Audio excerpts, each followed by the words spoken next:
Patay si Dato Saudi Ampatuan Mayor Samsudin Dimaukom at siyam na iba pa sa dimanoy engkwentro sa mga pulis sa Cotabato habang nagde-deliver dimano ang grupo ni Mayor ng iligal na droga.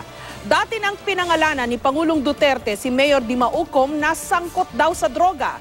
Susuriin naman ng Police Regional Office 12 kung may nilabag na operating procedures ang mga pulis. Live mula sa Kidapawan City, may report si Cedric Castillo. Cedric.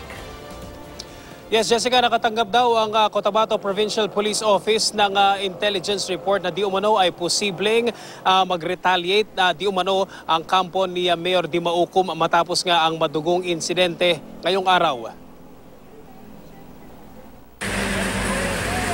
Nagkabasag-basag ang salamin at nagkalat ang dugo sa iba't ibang bahagi ng SUV at isa pang van sa gilid ng highway sa Makilala, North Cotabato matapos paulanan ng bala ng mga pulis.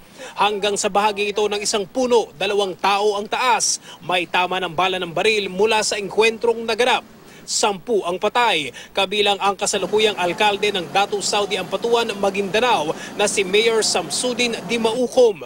Kabilang si Mayor Dimaukom sa drugs list ni Pangulong Duterte. Ayon sa pulisya, nakatanggap sila ng impormasyon na magta-transport daw ng droga ang grupo ni Dimaukom sa Maguindanao at Cotabato. Nang sitahin ang mga sasakyan sa checkpoint sa Makilala, bigla raw na maril ang grupo ni Dimaukom. The 2-vehicle convoy of Mayor Dimaukom resist to stop and fired upon the operating troops at nagkaroon nga ng firefight. Yung initial processing ng crime scene ng ating SOCO team, they were able to recover 6 firearms, 1 M16, 1 12-gauge shotgun, 3 caliber 45 pistol, 1 caliber revolver 38, and 13 big sachets of suspected to be shabu. Naisugod pa raw sa ospital ang mga sakay ng van at SUV pero idineklarang dead on arrival. Ayon sa North Cotabato Police Provincial Office, kabilang sa mga napatay sa engkwentro ang ilang bodyguard, driver at staff ni Dimaukom. Bandang 2:00 ng hapon, natapos ng SOCO iproseso ang nasa harapang sasakyan. Sinipat din ang trajectory ng mga bala.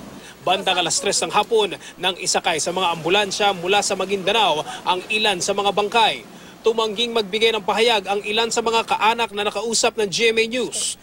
Sumuko si Dimaukom sa Maguindanao Provincial Police matapos pangalanan ni Duterte na isa sa mga opisyal na sangkot di umano sa droga.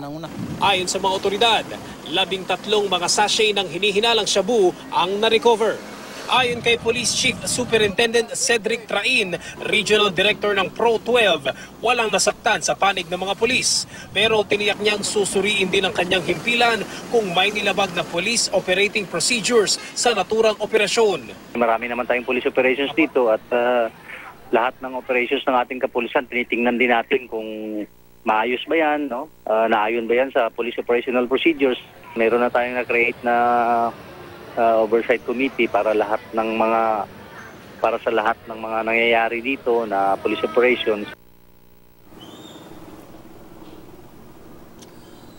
Jessica, naka-full alert ngayon ang buong regional office ng PNP dito sa Region 12 dahil na rin ito sa parating na undas at bunsod na rin daw ng insidente na nangyari kanina. Samantala, dumating na sa bahay niya sa Dato Saudi Ampatuan, Maguindanao. Sa likod lamang ng munisipyo ito ang labi ni Mayor Samsudin Dimaukom. Bandang 4:00 ito kaninang hapon. Naka-half-mast ang watawat ng munisipyo ng Dato Saudi Ampatuan at may mga puting bandera din na indikasyon daw ng pagdadalamhati ng mga Muslim na nakalagay sa pader ng Pink Mosque. Jessica. Paano kaya iha-handle ito ng PNP yung sitwasyon na Cedric dyan sa bayan ng Dato Saudi? No? Gayon yung mayor mismo ay pinatay ng pulis dahil sa alleged involvement sa illegal drugs. Kanina, Jessica, na-witness natin yung pagkatapos nung processing dun sa una sa dalawang sasakyan, kasi convoy to, two-vehicle convoy. Ang naabutan natin dyan, bandang mga 3:00, 4:00 ng hapon, tapos na yung pagka-trace ng trajectory doon sa mga bala na pumasok doon sa unang sasakyan. So kanina around 4 p.m. O after 4 p.m., yung pangalawang sasakyan naman daw yung ipoproseso dyan. Ang hindi lang natin matiyak ngayon ay kung matatapos itong, o kung natapos ngayong araw na ito, Jessica, in fact, wala pa tayo sa impormasyon kung naialis na yung dalawang sasakyan doon sa lugar dahil kailangan daw tapusin itong pagpoproseso doon sa crime scene o doon sa encounter scene. Although sinabi naman ng nakausap nating opisyal dito sa Police Provincial Office ng Cotabato is tuloy-tuloy pa rin daw itong investigasyon dito sa yung mga pag-gather ng impormasyon dito sa very curious lang, Jessica, is until now wala pa tayong nakukuhang direct information mula sa Camp Crame dyan sa Quezon City dahil ang impormasyon na kuha natin is mga tauhan ng AIDG o Anti-Illegal Drugs Group mula mismo sa Camp Crame ang nag-handle ng operasyon kaninang umaga, Jessica. Hindi, medyo interesado ako kung paano iha-handle ngayon ng pulis yung sitwasyon doon sa bayan mismo ni Mayor. Kamusta ba ang sitwasyon doon considering na mayor nila mismo pinatay ng PNP dahil sa alleged involvement nga sa droga? Kamusta kaya ang peace and order doon ngayon, Cedric? Sa ngayon, Jessica, ay wala tayong direktang makuha pang impormasyon kung ano specifically o ano exactly yung situation dyan. But meron tayong nakukuhang kaunting idea. Isang indication dyan is mismong itong Police Regional Office o Provincial Office ang nagsabi na buong Region 12 daw. Although labas naman yung Maguindanao dahil ito ay part ng ARMM. Pero buong Regional Office na o Regional Jurisdiction ng PNP Region 12 ay nasa ilalim ng full alert dahil nga rin daw doon sa insidente.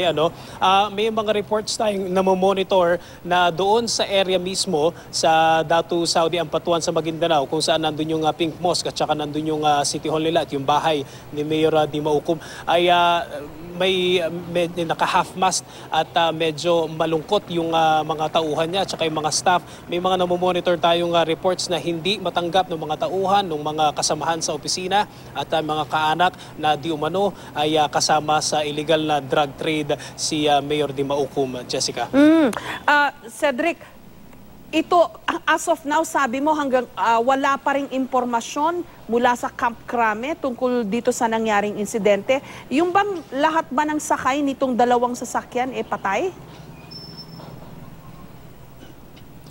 Yes, Jessica, 10 mga na-identify na fatalities including si Mayor Dimaucom nga. Ang sabi ng mga pulis dito sa Cotabato is as of 5 p.m. or 6 p.m. ay nakuha na yung mga bangkay mula dito sa Cotabato. Lahat yan ng 10 na yan, ng mga kaanak nila.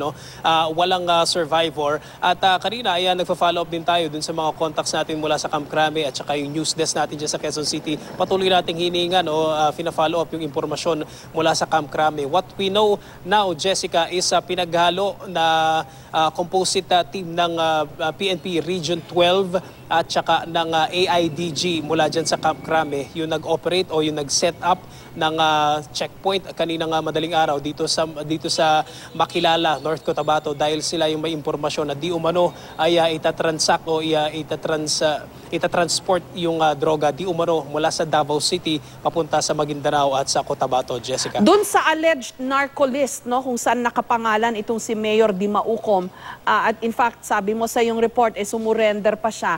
He was identified as what? Anong pagkakakilala sa kanya? Drug lord o drug pusher? Anong pagkakaalala mo doon, Cedric?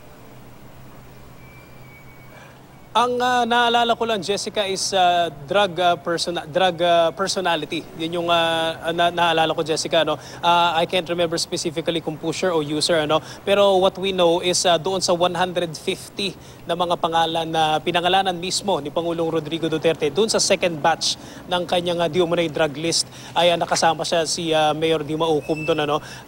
Yun ay a few months ago.